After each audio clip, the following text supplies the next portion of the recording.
మాజీ మంత్రి కాపు ఉద్యమ నేత ముద్రగడ పద్మనాభం గత అసెంబ్లీ ఎన్నికలకు ముందే వైసీపీలో చేరడంతో పాటు పిఠాపురంలో పవన్ ఓటమికి ప్రచారం చేశారు. పవన్ గెలిస్తే పేరు మార్చుకుంటానని చెప్పి అన్నట్లుగానే పద్మనాభరెడ్డిగా కూడా అధికారికంగా పేరు మార్చుకున్నారు.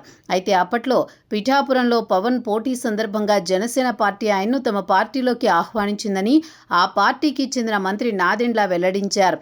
కైకలూరులో నిర్వహించిన జనసేన చర్చావేదిక కార్యక్రమాన్ని ప్రారంభించిన నాదెండ్ల కార్యకర్తలను ఉద్దేశించి మాట్లాడారు. ఇందులో ఆయన దివంగత నేత ముద్రగడ పద్మనాభం ప్రస్తావన తెచ్చారు. మాజీ మంత్రి ముద్రగడ పద్మనాభం మరణ వార్తను తెలుసుకున్న వెంటనే చంద్రబాబు, డిప్యూటీ సీఎం పవన్ ఫోన్లో మాట్లాడుకున్నారని తెలిపారు. ముద్రగడకు అధికారిక లాంఛనాలతో అంత్యక్రియలు నిర్వహించాలని నిర్ణయం తీసుకున్నారని వెల్లడించారు. మరోవైపు ఎన్నికలకు ముందు ముద్రగడ పద్మనాభాన్ని జనసేన పార్టీ తరపున కొందరు పెద్దలు సంప్రదించారని నాదెండ్ల తెలిపారు. అప్పట్లో ఆయన్ను తమ పార్టీలోకి రావాలని ఆహ్వానించారన్నారు. అందరం కలిసి ప్రయాణం చేస్తే పార్టీకి ఎంతో ఉపయోగకరంగా ఉంటుందని చర్చించారని గుర్తు చేసుకున్నారు.